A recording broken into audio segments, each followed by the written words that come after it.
धर्म के मलहावरी करी के नैया मजदा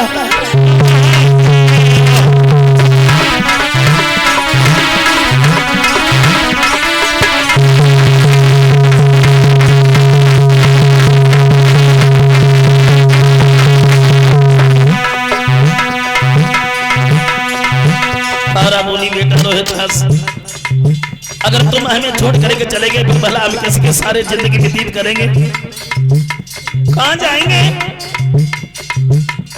बच्चे को लेकर के रानी तारा उसे भूख भाग में बिलखने लगी है। तारा बोली है बेटा रोहिदास, सब सुख पे पानी फिरो लला, मैंने तेरी आस लगा, अब तुम भी हमको छोड़ चले सीधे सुरंगों का सीधा।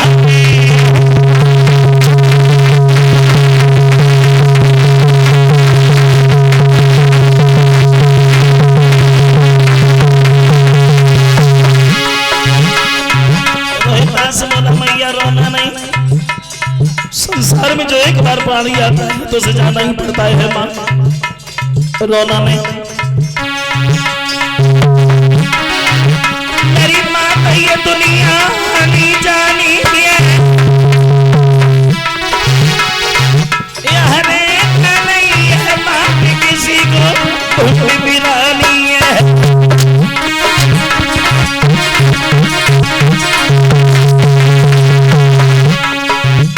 रोहिदास बोला भैया संसार में जो एक बार प्राणी आता है तो उसे जाना ही पड़ता है, रोना नहीं माँ।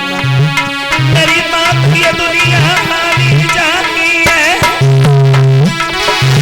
यह रहना नहीं है बात किसी को भूख मिलानी।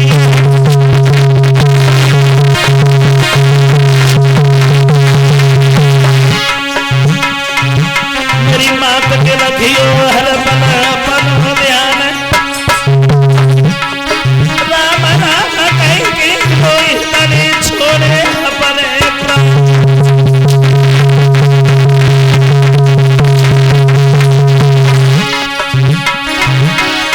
मैया लगती रह गई गोदी से बेकार मिलो,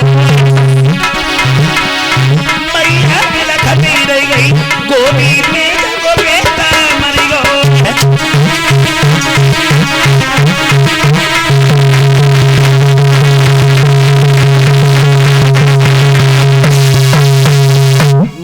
गोद में ही रोहिदास खत्म हो गया। तारा रोती रही, बहुत देर हो गई जब रोते रोते तो बाकी माले ने आकर के समझाया है बहन जितनी जल्दी हो सके उतनी जल्दी तुम अपने बच्चे का आत्म संस्कार करो। तो देखिए रानी तारा के पास इतना पैसा भी नहीं था जो बच्चे के लिए कफन भी खरीद लेते। तारा बोली है बेटा रोहिदास जब तुम्हारा जन्म हुआ था तब हमने लाखों की दौलत उड़वा दी और आज इतना पैसा भी नहीं है जो कफन भी खरीद लेते। क्या किया उस माँ ने? उसी फूलबाग में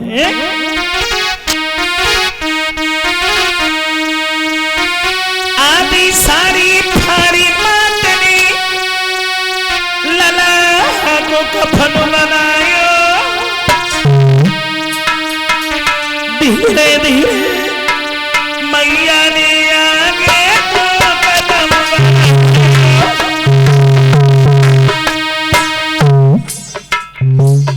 इतना भी पैसा नहीं था जो बच्चे के लिए कफन भी खरीद लेते। तारा बोली रोहिदास जब तुम्हारा जन्म हुआ था तब हमने लाखों की दौलत उड़वा दी और आज इतना पैसा भी नहीं है जो कफन भी खरीद लेते। बच्चे को गोद उठा करके जिस समय तारा शमशान की ओर बढ़ी है तो ध्यान रखना भागवत श्रोताओ माँ की ममता ही कुछ अलग हुआ करती है। पहुंच गई शमशान घाट में बेटा ढोलिताई, पहुंच गई शमशान घाट में बेटा ढोलिताई, रोहिदास के आजे मैया रही है चिता आई। लेकिन भगवत श्रोताओं, माँ की ममता ही कुछ अलग हुआ करती है। कैसी है वो माँ की ममता? छाती सफेद लगाई,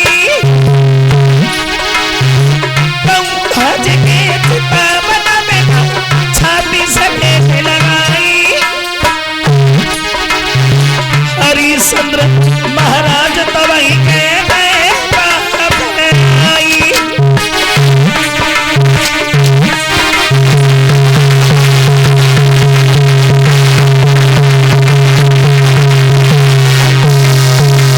शमशान में जब तारा पहुंची है, भाग भाग करके रो रो करके चिता बना रही है। हरिश्चंद्र का पहरा है, रोने की आवाज जब हरिश्चंद्र के कान में पड़ी है तो हरिश्चंद्र आवाज लगाने लगे, कौन है वहां? दिखाई नहीं पड़ता है या किसी का पैरा भी लगता है? कौन है वहां? हरिश्चंद्र जब पास में पहुंचे हैं, तारा बोली, महाराज तुम्हें कैसे? हरिश्चंद्र बोले, तारा तुम यहाँ कैसे आई? तारा बोली, महाराज हमारे बच्चे की किसी सर पर डस लिया है, अपने बच्चे को लगाने के लिए हम यहाँ तक चली आई। हरिश्चंद्र बोले हैं, तारा बिना टका की मुर्दा नहीं जलेगा, पहले टका चाहिए उसके बाद भी मुर्दा जलेगा। तारा बोली, महाराज तुम कैसी बातें कर रहे हैं? क्या ये तुम्हारा बच्चा नहीं है? क्या मैं तुम्हारी पत्नी नहीं हूँ? हरिश्चंद्र बोले हैं, तारा उस दिन भी तू हमारी पत्नी थी, कितनी बार मैंने तुझसे कहा था कि घड़ा डुबा दे, लेकिन तूने एक भी बात नहीं मानी। अब पहले टका चाहिए उसके बाद भी मुर्दा चलेगा। तारा बोली, महाराज अगर ऐसी बात है तो पहले बच्चे को जल जाने दो, उसके बाद में हम तुम्हें टका देंगे। रोहिदास को लगाया, राजा और रानी बेहोश होकर के गिर पड़े।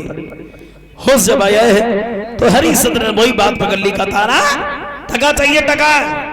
तारा बोली, महाराज तुम भूले नहीं, तुम्हें जहां से दिखाई पड़ता हो तुम वहां से ले लो। तो क्या देखा है हरिश्चंद्र ने? रानी तारा आधी साड़ी पहने हुए है, तो हरिश्चंद्र ने वो आधी साड़ी ही खींच ली। गांव के से बाहर एक मंदिर था, शर्म के कारण तारा जो है मंदिर पर जाकर के बेहोश होकर के गिर पड़ी। विश्वामित्र ने देखा, बाजी बा ये मौका बहुत बढ़िया है, चलो एक चाल और चल लेते हैं। विश्वामित्र ने क्या किया, एक मुर्दा बच्चे को उठा लाए, तारा के पास लिटा दिया, होठों से खून लगा दिया और गलियों में आवाज लगाने लगे। आवाज, गांव के लोगों, गांव से बाहर एक मंदिर है, उस मंदिर पर एक डायन आई हुई है जो अपने बच्चे के दुख में दूसरे की संतान को खा रही है। अपने अपने बच्चे संभाल कर रखना। आवाज, ये आवाज वहां के राजा से पहुंची। राजा ने अपने मंत्री से आदेश किया, मंत्री ने कालू मेहतर से कहलवा दिया। कालू मेहतर ने हरिश्चंद्र को तलवार दे दी। गांव से बाहर एक मंदिर है, उस पर एक डायन आई हुई है, तुम्हें उसका वध करना है। तो देखो तलवार लेकर के हरिश्चंद्र पहुंच गए। क्या देखा है कि रानी तारा बैठी है। हरिश्चंद्र बोले, तारा तेरा बालक खत्म हो गया तो इसका मतलब ये नहीं है तू दूसरे की संतान को खाएगी। हमारे महाराज का हुक्म है, हम तुम्हें मारने के लिए आए हैं। तारा बोली, महाराज ये बात तुमने ठीक कही है, दुनिया के कष्ट कलेश मुसीबतें अब हमसे सहन नहीं होती। तुम्हारे हाथों से अगर हमारी मौत हो जाए तो वही बढ़िया है। तो देखो हरिश्चंद्र ने तलवार चलाई, और जैसे ही हरिश्चंद्र ने तलवार चलाई, हरिश्चंद्र ने तलवार लेके जैसे ही दादा चलाई,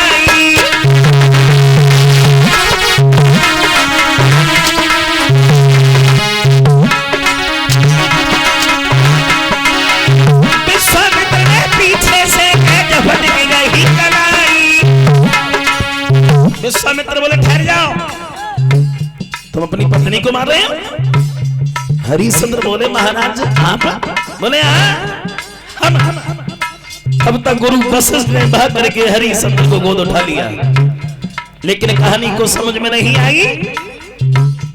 विश्वामित्र बोले हैं, हरिश्चंद्र आज हम समझ गए कि तुम्हारे जैसा दानी इस दुनिया में नहीं है। मतलब विश्वामित्र बोले हैं, हरिश्चंद्र तुम हमसे वरदान मांग लो, हम तुमसे बहुत प्रसन्न हैं।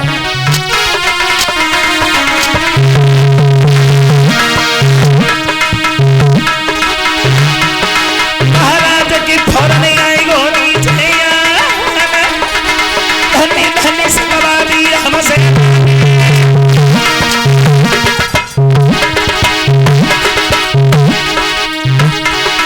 कर ले भजन भगवान का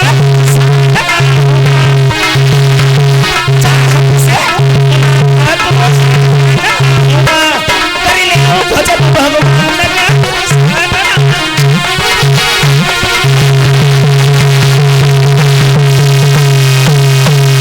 विश्वामित्र समझाने लगे हैं कि हरिश्चंद्र तुम्हारे गुरु से एक बार हमारी बहस हो गई थी, उस बहस के कारण हमने तुम्हारी परीक्षा ली है, जांच की, और आज हम समझ गए कि तुम्हारे जैसा दानी इस दुनिया में नहीं है। हरिश्चंद्र बोले महाराज इतनी कठिन जांच। तारा बोली महाराज इस जांच में हमारा बच्चा भी चला गया का नहीं। रोहितास को आवाज लगाई है, रोहितास सबके बीच में पहुंच गया। हरिश्चंद्र बोले महाराज एक बात हम तुमसे जरूर कहेंगे। का कहो? हरिश्चंद्र बोले महाराज इतनी कठिन जांच तुमने हमारी तो की है, लेकिन ऐसी कठिन जांच करने के लिए कलयुग में मत जाना, नहीं तो तुम्हारा बहुत बड़ा अपमान होगा। विश्वामित्र बोले हरिश्चंद्र कलयुग में तुम्हारे जैसे भक्त ही नहीं होंगे जिनकी हम जांच करने के लिए जाएंगे। इधर राजा और रानी महायोद्धा का राज रोहितास को देते हैं, पुनः पत्र पत्नी वहां से चले जाते हैं। इस तरह हरिश्चंद्र ने हजारों मुसीबतों का सामना किया, अंत में अपने धर्म को पीठ इन्होंने नहीं दिखाई है। ऐसे ऐसे राजा हुए अपने सी देश भारत में।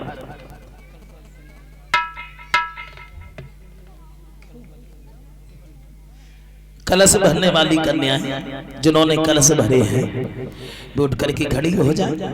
हमें जब मालूम होता है आज